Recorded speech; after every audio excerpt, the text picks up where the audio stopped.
সুপ্রভাত বন্ধুরা, সবাই ভালো আছেন আশা করি। আজকে এখন পড়ছি আশ্রমবাসিক পর্ব।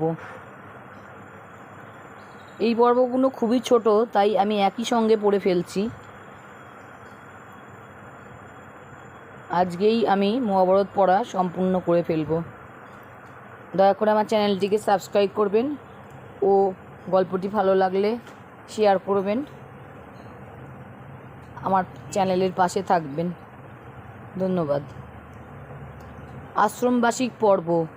রাজা হইয়া যুধিষ্ঠির ধৃতরাষ্ট্র এবং গান্ধারীর সহিত এমন মিষ্ট ব্যবহার করিতে লাগিলেন যে তাহাতে তারা তাদের সকল দুঃখ ভুলিয়া গেলেন। দুর্যোধনের কথা মনে করিয়া এখন যুধিষ্ঠিরের উপর তাহাদের রাগ হওয়া দূরে থাকুক, বরং যুধিষ্ঠিরের গুণের কথা ভাবিয়া দুর্যোধনকেই অতিশয় দুষ্টলোক বলিয়া বোধ হইতে লাগিল। যুধিষ্ঠির ইহাদের সহিত যেরূপ ব্যবহার করিতেন, অর্জুন, নকুল, সহদেব, কুন্তী, দ্রৌপদী প্রভৃতিও সেইরূপ ব্যবহার করিতেন। বাস্তবিক ইহাদের নিকট ধৃতরাষ্ট্র আর গান্ধারী যেমন ভক্তি ও ভালোবাসা পাইতে লাগিলেন, নিজ পুত্রগণের নিকটও তাহা পান নাই। 15 বৎসর এইরূপে কাটিয়া গেল। ধৃতরাষ্ট্র পাণ্ডবদিগকে পূর্বে যে যন্ত্রণা দিয়েছিলেন, তাহার দুঃখের কথা ভাবিয়া ক্রমিয়া সকলেই তাহা ভুলিয়া গেলেন, কিন্তু ভীম তাহা কিছুতেই ভুলিতে পারিলেন না। এজন্য অন্য সকলের ন্যায় ধৃতরাষ্ট্রকে সম্মান এবং ভালোবাসা দানে তিনি অক্ষম হইলেন। ভীমের এই ভাব ক্রমেই বাড়িতে লাগিল। শেষে এমন হইল যে তিনি গোপনে ধৃতরাষ্ট্রের অসম্মান করিতেও ত্রুটি করেন না। ইহাতে ধৃতরাষ্ট্রের কিরূপ কষ্টের কারণ হইল তাহা বুঝিতেই পারো।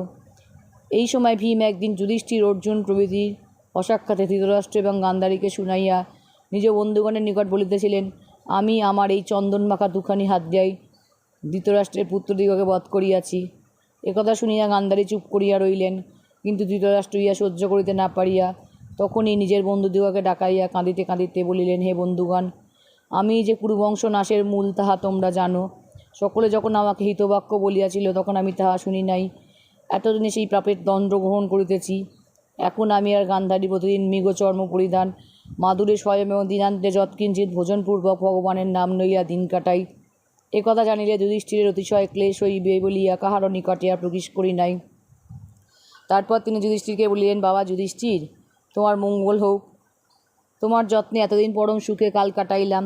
এখন আমাদিগের পরকালের পথ দেখিবার সময় উপস্থিত। সুতরাং অনুমতি দাও, আমি আর গান্ধারী বনে গিয়া তপস্যা করি। এ কথায় যুধিষ্ঠির নিতান্ত দুঃখিত হইয়া বললেন, জ্যাঠামশায়, আমার তুল্য নরাধম আর কেহ নাই।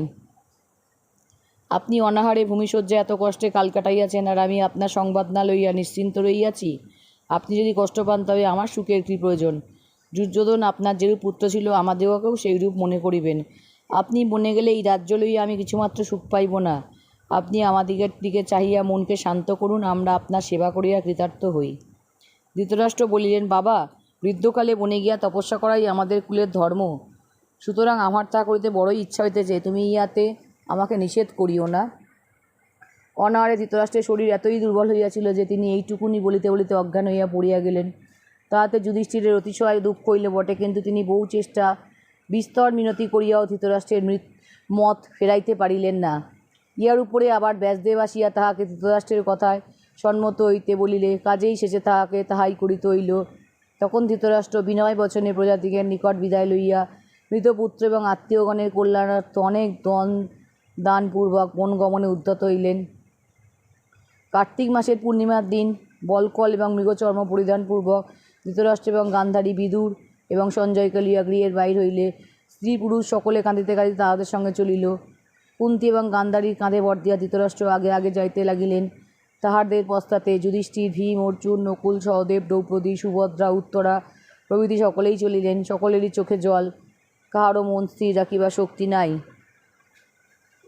নগরের বাইরে আসিয়া ধৃতরাষ্ট্র সকলকে বলিলেন, এখন তোমরা ঘরে ফিরিয়া যাও। একথায় অন্য সকলেই নিস্তব্ধ হইল, কিন্তু বিদুর, সঞ্জয় এবং কুন্তী আর ঘরে ফিরিলেন না।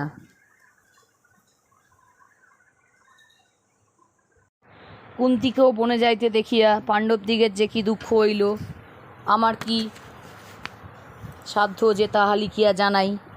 তাহারা অতি কাতর স্বর সাধু নয়নে কত মিনতি করিলেন।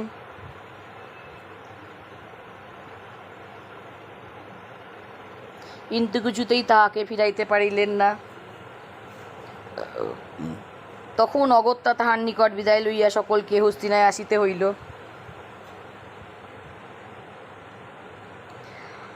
এদিকে ধৃতরাষ্ট্র, গান্ধারী, কুন্তী, বিদুর আর সঞ্জয় অনেক পথ চলিয়া গঙ্গা তীরে এবং তথা হইতে কুরুক্ষেত্রে আসিয়া উপস্থিত হইলেন। সেখানে অনেক তপস্বীর আশ্রম হইছিল। সে সকল আশ্রমের নিকটে থাকিয়া তাহারা বলকল ও মৃগচর্ম ধারণপূর্বক কঠোর তপস্যায় রত রইলেন। এইরূপে কিছুদিন গেল। পাণ্ডবেরা ধৃতরাষ্ট্র, গান্ধারী এবং কুন্তীকে বিদায় দিলেন বটে, কিন্তু তাহারা চলিয়া গেলে পর আর কিছুতেই স্থির হইতে পারিলেন না। এমনকি ইহাদের শোকে যুধিষ্ঠিরের রাজকার্য করাই অসম্ভব হইয়া উঠিল। সুতরাং একদিন তিনি সকলকে লইয়া ধৃতরাষ্ট্র প্রভৃতিকে দেখাইবার জন্য বনে যাত্রা করিলেন। ধৃতরাষ্ট্রের আশ্রমের কাছে আসিয়া তাহারা তপস্বীগণকে জিজ্ঞাসা করিলেন, আমাদের জ্যাঠামহাশয় কোথায়? তপস্বীরা বলিলেন, তিনি যমুনায় স্নান করিতে গিয়াছেন, আপনারা এই পথে যান। সেই পথে খানিক দূর গিয়াই তাহারা দেখিতে পাইলেন যে ধৃতরাষ্ট্র, গান্ধারী, কুন্তী আর সঞ্জয় স্নানান্তে কলসিয়াতে আশ্রমে ফিরিতেছেন।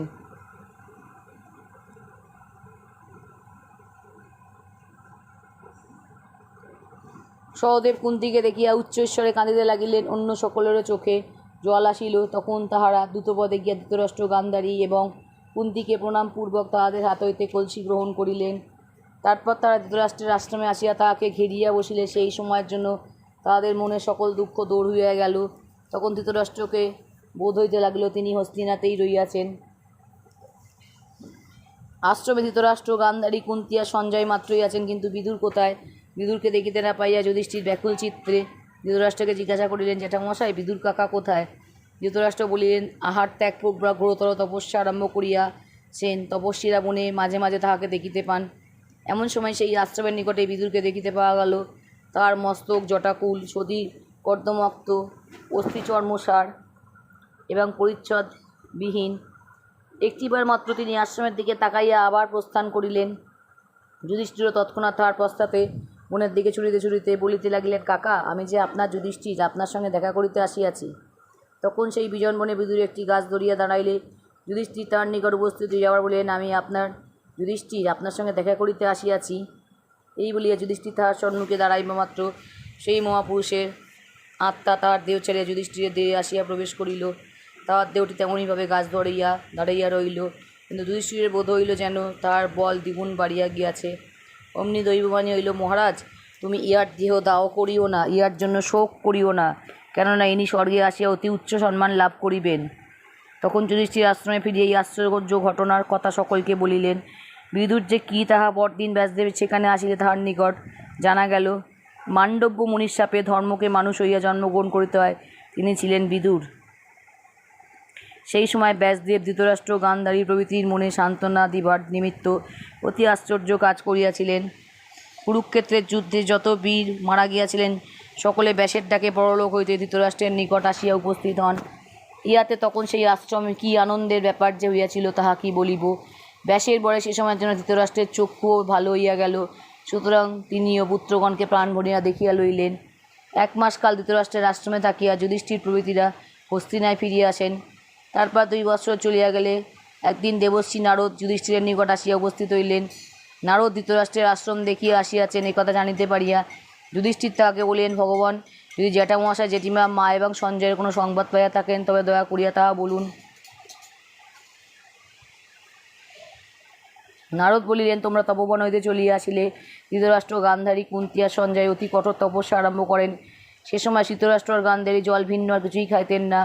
কুন্তী মাসে 1 বার আহার করিতেন, সঞ্জয় 5 দিনে 1 বার আহার করিতেন। একদিন ধৃতরাষ্ট্র আর গান্ধারী কুন্তীর সঙ্গে বনের দিকে যাত্রা করেন। তাহারা ফিরিয়া আসিবার সময় ভীষণ দাবানল জ্বলিয়া উঠিল। অনাহারে নিতান্ত দুর্বল থাকায় সে আগুন হইতে কোনো মতেই তাহাদের পলায়নে শক্তি হইল না। তখন ধৃতরাষ্ট্র সঞ্জয়কে বলিলেন, সঞ্জয়, তুমি শীঘ্র এখান হইতে পলায়ন করিয়া প্রাণ রক্ষা করো, আমরা এই অগ্নিতেই দেহত্যাগ করিয়া স্বর্গে যাইব। এই বলিয়া ধৃতরাষ্ট্র, গান্ধারী এবং কুন্তী পূর্বমুখে ভগবানের ধ্যান আরম্ভ করিলে দেখিতে দেখিতে তাহাদের দেহ ভস্ম হইয়া গেল। সঞ্জয় অনেক কষ্টে সেই অগ্নি হইতে রক্ষা পাইয়া তাপসগণের নিকট এই সংবাদ প্রদানকালে আমি তথায় উপস্থিত ছিলাম। তপস্বীদিগকে এই সংবাদ দিয়া সঞ্জয় হিমাচলে চলিয়া গিয়াছেন। তারপর আমি তোমাদিগকে এই সংবাদ দিবার জন্য এখানে আসিয়াছি। এখানে আসিবার সময় আমি ধৃতরাষ্ট্র, গান্ধারী ও কুন্তীর শরীর দেখিয়া আসিয়াছি। তারা ইচ্ছাপূর্বকই অগ্নিতে প্রাণ বিসর্জন করায় তাহাদের স্বর্গলাভ হইবে। অতএব তাহাদের জন্য তোমাদের শোক করা উচিত নহে। হায় কি কষ্টের কথা! যুধিষ্ঠির এই দারুণ সংবাদ মাথায় হাত দিয়া কাঁদিতে লাগিলেন। হস্তিনায় হাহাকার উঠিল। পাণ্ডবদিগের মনে হইল যে গুরুজনেরা যখন এইরূপে পুড়িয়া মরিলেন, তখন আমাদের রাজ্য, ধর্ম, বীরত্ব সকলে বৃথা। নারদ উপদেশ দ্বারা তাহাদিগকে শান্ত করিলে সকলে গঙ্গা তীরে গিয়া ধৃতরাষ্ট্র, গান্ধারী আর কুন্তীর তর্পণ ও শ্রাদ্ধাদি শেষ করিলেন।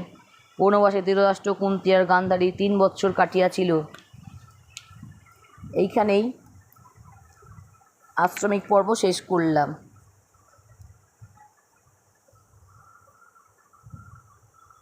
এখন পড়ছি মৌসল পর্ব।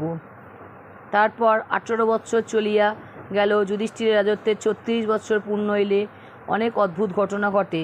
তাহাতে তিনি বুঝিতে পারেন যে শীঘ্রই কোনো বিপদ হইবে। যে বিপদ হইল তাহা পাণ্ডবদের নয়, যাদবদের, অর্থাৎ কৃষ্ণ যে বংশে জন্মিয়াছেন তাহাদের। এইরূপ একটা বিপদ যা হইবে তাহা কৃষ্ণ আগেই জানিতেন, কিন্তু এমনি হওয়া আবশ্যক বুঝিয়া তিনি তাহাতে ব্যস্ত হন নাই। বিপদের কারণ অতি সামান্য। যদুকুলের কয়েকটি বালক একটি লৌহ মুসলের কথা লইয়া মহর্ষি বিশ্বামিত্র, কর্ণ ও নারদকে উপহাস করে। ইহাতে তাহারা বিষম ক্রোধ ভরে সেই দারুণ শাপ দেন, এই মুসলের দ্বারাই কৃষ্ণ আর বলরাম ভিন্ন, তোমাদের বংশে সকলের নষ্ট হইবে। কৃষ্ণ জানিতেন এইরূপ হইবে এবং হওয়া আবশ্যক, সুতরাং তিনি আর এই বিপদ নিবারণের কোনো চেষ্টা করিলেন না। মুসলটিকে চূর্ণ করিয়া সমুদ্রে ফেলিয়া দেওয়া হইল। যাদবদিগের মধ্যে অনেকে মদ খাইত।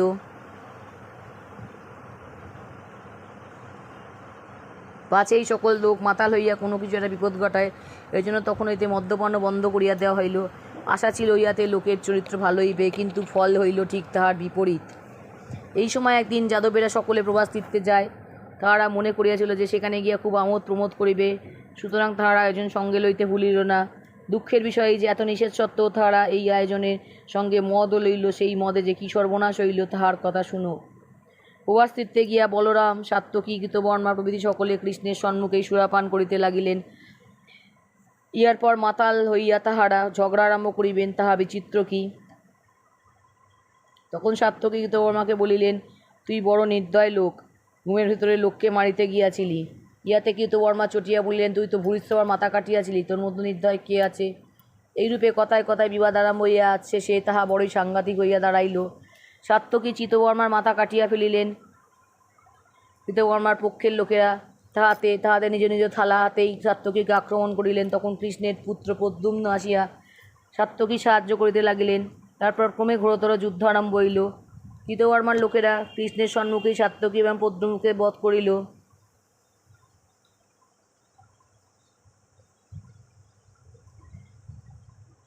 তাহাতে কৃষ্ণ নিকটস্থ স্বরবন হইতে এক মুষ্টি স্বর তুলিয়া লইবা মাত্র তা একটা মুদগড় হইয়া গেল। সেই মুদগড় দিয়া তিনি কৃতবর্মার পক্ষের লোকদিগকে বিনাশ করিলেন। মুনির সাপের কি বিষম তেজ! সে সময় কেউ একটিমাত্র স্বর তুলিয়া লইল, তাহা বজ্রের মতন হইয়া যাইতে লাগিল। সেই স্বরের ঘায়ে কৃষ্ণের সাক্ষাতেই তাহার পুত্র, ভাই, নাতি প্রভৃতির মৃত্যু হইলে তিনি ক্রোধ ভরে সেখানকার প্রায় সকলকে মারিয়া শেষ করিলেন। তারপর কৃষ্ণ, প্রভু এবং দারুক বলরামকে খুঁজিতে খুঁজে দেখলেন যে তিনি এক বৃক্ষের তলায় বসিয়া চিন্তা করিতেছেন। তখন কৃষ্ণ অর্জুনের নিকট সংবাদ দিবার জন্য দারুককে হস্তিনায় পাঠাইয়া প্রভুকে বলিলেন, প্রভু, তুমি শীঘ্র গিয়া শ্রীলোকদিগকে রক্ষা করো। কিন্তু প্রভু অধিক দূর না হইতেই এক ব্যাধের মুদগড় আসিয়া তাহার উপরে পড়ায় তাহার মৃত্যু হইল। তাহা দেখিয়া কৃষ্ণ বলরামকে সেইখানে তাহার অপেক্ষা করিতে বলিয়া নিজেই শ্রীলোকদিগের রক্ষার ব্যবস্থা করিতে গেলেন। নিজের পিতা বসুদেবের হাতে এই কার্যের ভার দিয়া কৃষ্ণ আবার বলরামের নিকট আসিয়া দেখেন যে তাহার মুখ দিয়া সহস্র ফণাযুক্ত ভয়ঙ্কর এক সাপ নির্গত হইতেছে। উহার শরীর শ্বেতবর্ণ এবং মুখ সকল লাল। বাহির হইয়াই সেই সাপ সমুদ্রের দিকে ছুটিয়া চলিলে সমুদ্র বরুণ প্রধান প্রধান নাগগণ তাহার পুজো করিতে করিতে তাহাকে লইয়া গেলেন। বলরামের অসার নির্জীব দেহ সেইখানেই পড়িয়া রহিল। কৃষ্ণ বুঝিতে পারিলেন যে বলরাম ওই সর্পরূপে নিজের দেহ ত্যাগ করিয়া গেলেন। ইহাতে নিতান্ত দুঃখিত হইয়া বন মধ্যে ঘুরিতে ঘুরে তিনি এক শ্বানের চয়ন করে দিয়াছেন। এমন সময় জরা নামক এক ব্যাধ মৃগ মনে করিয়া তাহার প্রতি এক বাণ মারিল। সেই বাহান তার পদতলে বিধিয়া গেল। ব্যাধ জানে হরিণী পড়িয়াছে, কিন্তু তথায় উপস্থিত হইয়া বুঝিতে পারিল সে কি সর্বনাশ হইয়াছে। অমনি সে কৃষ্ণের পায়ে লুটাইয়া পড়িল। কিন্তু কৃষ্ণ তাহার কিছুমাত্র রাগ না করিয়া তাহাকে সান্ত্বনাপূর্বক স্বর্গে চলিয়া গেলেন। এদিকে দারুকের নিকট সংবাদ পাইয়া অর্জুন দ্বারকায় আসিয়া দেখিলেন যে দ্বারকার পুরী শ্মশান হইয়া গিয়াছে। বসুদেব তখনও জীবিত ছিলেন, কিন্তু পরদিন তিনিও মারা গেলেন। তখন আর দুঃখ করিবার সময় ছিল না। বসুদেবের এবং প্রবাস তীর্থে নিহত যাদবগণের সৎকারের জন্য অন্য লোক উপস্থিত না থাকায় অর্জুনকেই সর্বাগ্যে সে সকল কাজের চেষ্টা দেখিতে হইল। তারপর কৃষ্ণের পুত্র বর্জ্য এবং দ্বারকা স্ত্রীলোকদিগকে লইয়া তিনি ইন্দ্রপ্রস্থ যাত্রা করিলেন। সে সময় এক অতি আশ্চর্য ঘটনা ঘটে। অর্জুন সকলকে লইয়া দ্বারকা নগরের যে স্থানটি ছাড়িয়া যান অমনি সমুদ্রে আসিয়া তাহা গ্রাস করিতে লাগিল। তারপর কি নিদারুণ ব্যাপার হইল শুনো। অর্জুন দ্বারকা স্ত্রীলোকদিগকে লইয়া ইন্দ্রপ্রস্থ যাত্রা করিলে পথমধ্যে একদল দস্যু আসিয়া তাহাদিগকে আক্রমণ করিল। অর্জুন দস্যুর নাশার্থ গান্ডীব তুলিতে গিয়া দেখেন দেহে বল কিছুমাত্র নাই, গুণটুকু পরানোর প্রায় অসাধ্য হইয়াছে। বহু কষ্টে যদি গুণ পরানো হইল, উৎকৃষ্ট অস্ত্রগুলির কথা কিছুতেই মনে পড়িল না। হা বিধাতা, এমন যে অক্ষয় তুন এই বিপদের সময় তাহা শূন্য হইয়া গেল। কাজেই দস্যুরা স্ত্রীলোকদিগের অনেককে ধরিয়া লইয়া গেল। অর্জুন তাহাদিগকে কিছুতেই বারণ করিতে পারিলেন না। তখন তিনি ভগ্নহৃদয় ইন্দ্রপ্রস্থে আসিয়া তথায় বজ্রকে রাজা করিলেন। এই সকল ঘটনার কথা শুনিয়া অর্জুন মনে বড়ই অস্থির হইয়া উঠিলেন। তিনি কিছুতেই শান্তি লাভ করিতে না পারিয়া ব্যাসদেবের নিকট গিয়ে উপস্থিত হইলেন।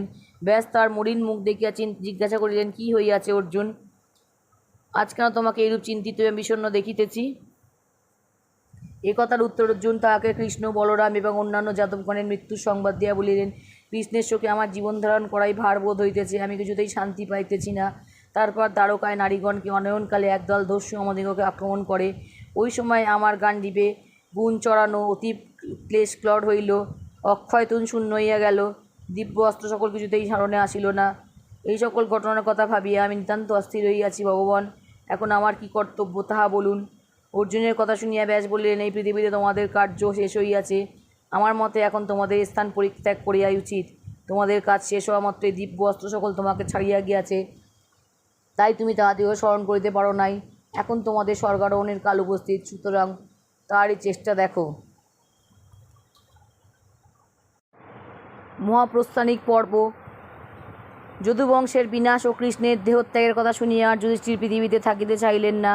সুতরাং তিনি এখনই মহাপ্রস্থানী অর্থাৎ প্রাণত্যাগের উদ্দেশ্যে হিমালয় প্রস্থান কর্তব্য বুঝিয়া অর্জুনকে বলিলেন, ভাই, আমি ভাবিয়াছি শীঘ্রই দেহত্যাগ করিব, এখন তোমরা কি করিবে স্থির করো। অর্জুন বলিলেন, আমিও তাহাই স্থির করিয়াছি। এ কথা শুনিয়া ভীম, নকুল, সহদেব এবং দ্রৌপদী বলিলেন, আমরাও তাহাই করিব। এইরূপে সকলের পরামর্শ স্থির হইলে পরীক্ষিতকে হস্তিনার রাজা করিয়া যুধিষ্ঠির, ভীম, অর্জুন, নকুল, সহদেব এবং দ্রৌপদী মহাপ্রস্থানে উদ্যত হইলেন। প্রজাগণ কাতস্বরে তাহাদিগকে বারণ করিল, কিন্তু তাহারা আর মর্ত্যবাসে সম্মত হইলেন না। এইরূপ সময় করণীয় অনুষ্ঠানাদি শেষ হইলে পাণ্ডবগণ এবং দ্রৌপদী মহামূল্য বস্ত্রাভরণ পরিত্যাগপূর্বক বলকল পরিয়া হস্তিনানগরকে শোকসাগরে ভাসাইয়া চিরকালের জন্য তথা হইতে যাত্রা করিলেন। ওই সময় একটি কুকুরও তাহাদের অনুগামী হইল। এই সময় পশ্চাৎ হইতে ডাকে নাই। নগরবাসীরা নীরবে ততশিরে বহুদূর অবধি তাহাদের সঙ্গে চলিল, কিন্তু কেউ তাহাদিগকে ফিরিতে বলিল না। ক্রমে সকলেই ঘরে ফিরিল, কিন্তু সেই কুকুরটি ফিরিল না। পাণ্ডবেরা তথা হইতে ক্রমাগত পূর্ব দিকে চলিতে চলিতে অসংখ্য গিরি নদী পার হইয়া শেষে লোহিত সাগরের তীরে উপস্থিত হইলেন। এই লোহিত সাগর এখনকার লোহিত সাগর নয়, বোধ হয় ব্রহ্মপুত্রের প্রাচীন নাম ঐরূপ ছিল। এই পর্যন্ত গান্ডীব এবং অক্ষয় তুন অর্জুনের সঙ্গেই ছিল।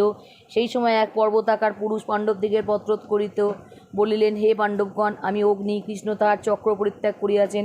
এক্ষণে অর্জুন ও গান্ডীব পরিত্যাগ করুন, উহাতে আর তাহার কোনো প্রয়োজন নাই। উহা বরুণকে ফিরাইয়া দিতে হইবে। একথায় অর্জুন, গান্ডীব ও অক্ষয় তুন জলে নিক্ষেপ করায় অগ্নি চলিয়া গেলে পাণ্ডবগণ দক্ষিণ মুখে চলিয়া শেষে লবণ সমুদ্রের তীরে উপস্থিত হইলেন।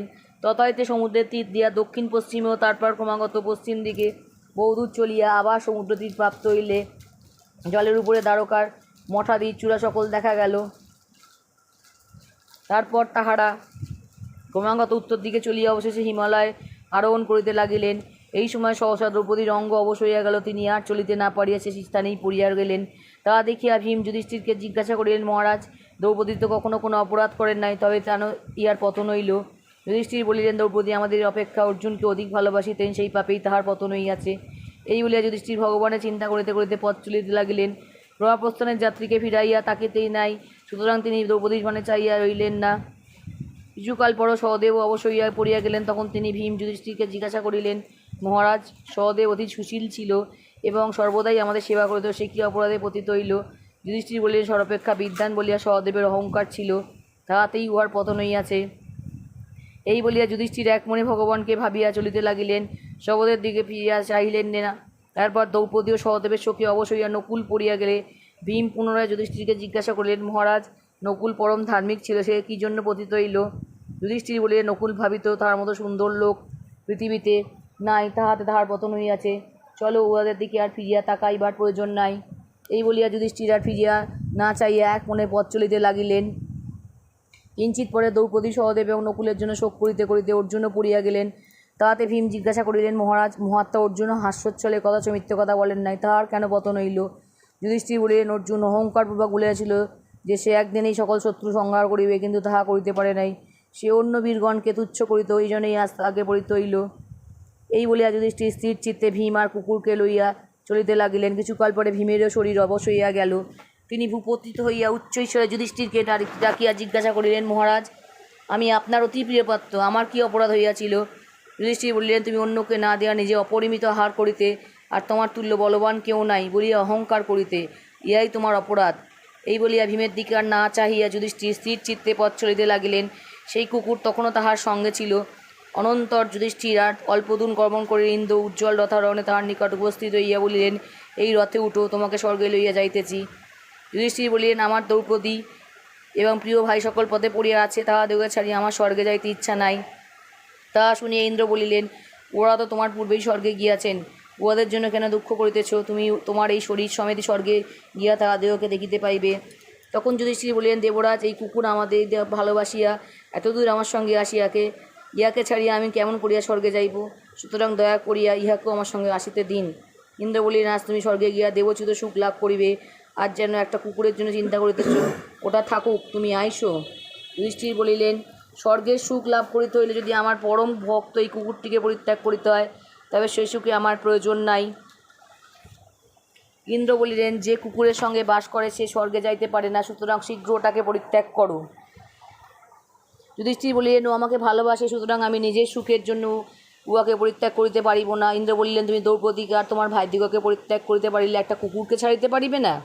বলিলেন, আমি তো উহাদিগকে পরিত্যাগ করি নাই, উহাদের মৃত্যু হইয়াছে, জীবিত থাকিতে আমি কখনো উহাদিগকে ছাড়িয়া যাই নাই। মৃত্যুর পর উহাদিগকে ছাড়া আমার হাতে ছিল না, কাজেই কি করিব? তখন সেই কুকুর হঠাৎ তাহার পশু বেশ পরিত্যাগপূর্বক সাক্ষাৎ ধর্মরূপে পরম স্নেহ করে যুধিষ্ঠিরকে বলিলেন, বৎস, আমি তোমাকে পরীক্ষা করিবার জন্য কুকুরের বেশে তোমার সঙ্গে আসিয়াছিলাম। তুমি যে আমার ভক্ত, কুকুরটির জন্য স্বর্গ ছাড়িতে প্রস্তুত হইয়াছ, ইয়াতে বুঝিলাম তোমার মতো ধার্মিক আর স্বর্গেও নাই, তুমি এই দেহেই স্বর্গে যাইতে পাইবে। তখন দেবতারা মিলিয়া দিব্যরথে করিয়া মহানন্দে যুধিষ্ঠিরকে স্বর্গে লইয়া গেলেন। তিনি তথায় উপস্থিত হইবা মাত্র নারদ উচ্চ ঈশ্বরে বলিতে লাগিলেন, যুধিষ্ঠির ভিন্ন আর কেউই সশরীরে স্বর্গে আসিতে পারেন নাই, ইনিই সকল ধার্মিকের শ্রেষ্ঠ। নারদের কথা শেষ হইলে যুধিষ্ঠির বলিলেন, আমার ভাইয়েরা যেখানে গেছে সে স্থানই ভালো হোক আর মন্দই হোক, আমিও সেইখানেই যাইব, তাহাদিগকে ছাড়িয়ে আমি থাকিতে চাই না। তাহা শুনিয়া ইন্দ্র বলিলেন, মহারাজ, তুমি নিজ পুণ্য বলে এখানে আসিয়াছ, এইখানেই থাকো, ওরা তোমার মতন সম্মান পুণ্য সঞ্চয় করিতে পারে নাই, ওরা কেমন করিয়া আসিবেন? যুধিষ্ঠির তথাপি বলিলেন, দ্রৌপদী আর আমার ভাই সকল যেখানে, আমি সেইখানেই যাইতে চাই, উহাদিগকে ছাড়িয়ে এখানে থাকিতে আমার কিছুতেই ইচ্ছা করিতেছে না। এইবার পড়ছি স্বর্গারোহণ পর্ব, এবং এটাই হচ্ছে শেষ পর্ব। যুধিষ্ঠির স্বর্গে গিয়া দেখিলেন যে দুর্যোধন সেখানে পরম সুখে বসিয়া আছেন, কিন্তু ভীমার্জুন প্রভৃতি তথায় কেহই নাই। ইহাতে তিনি নিতান্ত আশ্চর্য এবং দুঃখিত হইলেন। নারদ তাহাকে বুঝাইয়া বলিলেন, দুর্যোধন ধর্মযুদ্ধে প্রাণ দিয়াছেন, আর তিনি ঘোর বিপদেও ভীত হন নাই, এই পুণ্যেই তাহার স্বর্গলাভ হইয়াছে। তখন যুধিষ্ঠির দেবতাদিগকে বলিলেন, হে ও দেবতাগণ, আমি তো এখানে কর্ণকে দেখিতে পাইতেছি না, যে সকল রাজা আমার জন্য যুদ্ধে প্রাণ দিয়াছিলেন তাহারাই বা এখন কোথায়? তাহারা কি স্বর্গে আসিতে পান নাই? তাহাদিগকে ছাড়িয়া আমি এই স্থানে কী রূপে থাকিব? কর্ণের জন্য আমার প্রাণে বড়ই ক্লেশ হইতেছে, আমি তাহাকে দেখিতে চাই। ভীম, অর্জুন, নকুল, সহদেব, দ্রৌপদী ইহাদিগকে দেখিতে আমার বড়ই ইচ্ছা হইতেছে। আমি সত্য কহিতেছি, তাহাদিগকে ছাড়িয়া আমি এখানে থাকিতে পারিব না। উহারা যেখানে নাই সেখানে থাকিয়া আমার কি সুখ, উহারা যেখানে আছেন সেই স্থানই আমার স্বর্গ। একথায় দেবগণ বলিলেন, বৎস, তোমার যদি উহাদিগের নিকট যাইবার নিতান্ত ইচ্ছা হইয়া থাকে, তবে শীঘ্র সেখানে যাও।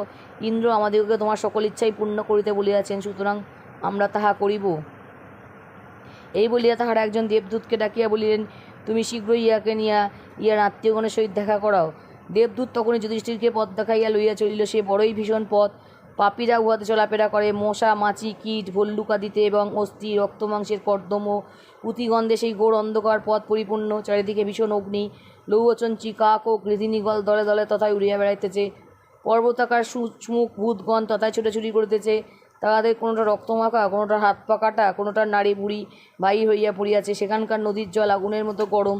গাছের পাতা কুড়ের মতো ধারালো, চারিদিকে লোহার কলসিতে ফুটন্ত তেলের মধ্যে ভাজা হইতে হইতে পাপীরা চিৎকার করিতেছে। কি ভয়ঙ্কর স্থান! যুধিষ্ঠির তাহা দেখিয়া দূতকে জিজ্ঞাসা করিলেন, মহাশয়, এ পথে আর কতদূর যাইতে হইবে? দেবদূত বলিলেন, মহারাজ, আপনার কষ্ট হইলে দেবতারা আপনাকে ফিরাইয়া নিতে বলিয়াছেন, সুতরাং যদি বলেন এখান হইতে ফিরি।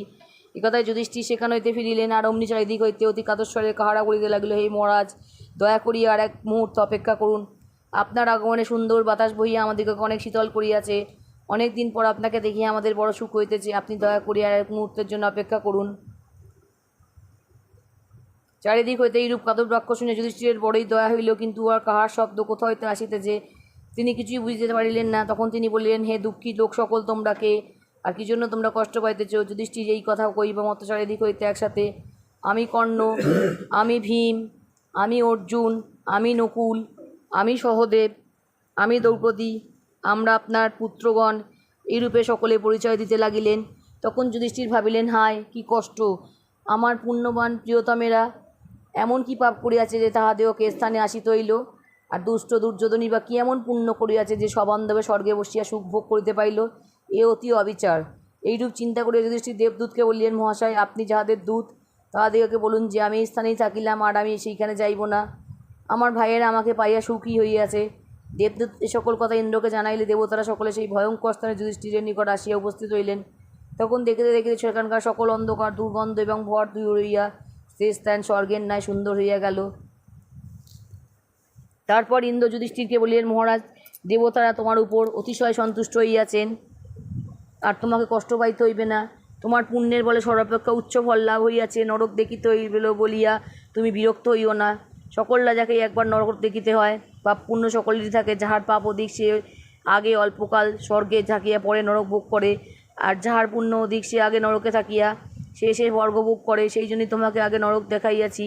তুমি যে অশ্বত্থামার পদের কথা বলিয়া দ্রোণকে ফাঁকিয়ে দিয়াছিলে, সেই পাপে তোমাকে নরক দেখিতে হইল। এইরূপ অল্প অল্প পাপ ভীমার্জুন, দ্রৌপদী প্রভৃতি সকলেরই ছিল, তাই সকলেই কিছু কিছু কষ্ট পাইতে হইয়াছে। কিন্তু এখন আর তাহাদের কোনো কষ্ট নাই। তাহারা সকলেই স্বর্গে গিয়াছে। তুমি পক্ষের রাজাদেরও স্বর্গগুলি স্বর্গই লাভ করিয়াছে। এখন তুমি শোক পরিত্যাগপূর্বক আমার সঙ্গে আইসো। সকলকেই দেখিয়া সুখী হইবে। দেখো দেবনদী মন্দাকিনী বহিয়া যাইতেছে। উহার জলে স্নান করিলে আর তোমার শোক, তাপ, হিংসা, ক্রোধ প্রভৃতি কিছুই থাকিবে না। সকলের শেষে ধর্ম। যুধিষ্ঠিরকে বলিলেন, বৎস, আমি তোমার উপর বড়ই সন্তুষ্ট হইয়াছি। বারবার তোমাকে পরীক্ষা করিয়া দেখিলাম যে তোমার তুল্য ধার্মিক আর নাই।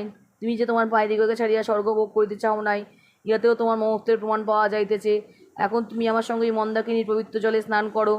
মন্দাকিনীর জলে স্নান করা মাত্র যুধিষ্ঠিরের মানুষ দেহ দূর হইয়া দেবতুল্য অপরূপ উজ্জ্বল মূর্তি দেখা দিল। তখন তিনি ভীম, অর্জুন, নকুল, সহদেব, দ্রৌপদী, কুন্তী, মাদ্রী, পাণ্ডু, ভীষ্ম, দ্রোণ প্রভৃতি আত্মীয়গণ এবং কৃষ্ণের সহিত মিলিয়া স্বর্গের অতুল আনন্দে মগ্ন হইলেন।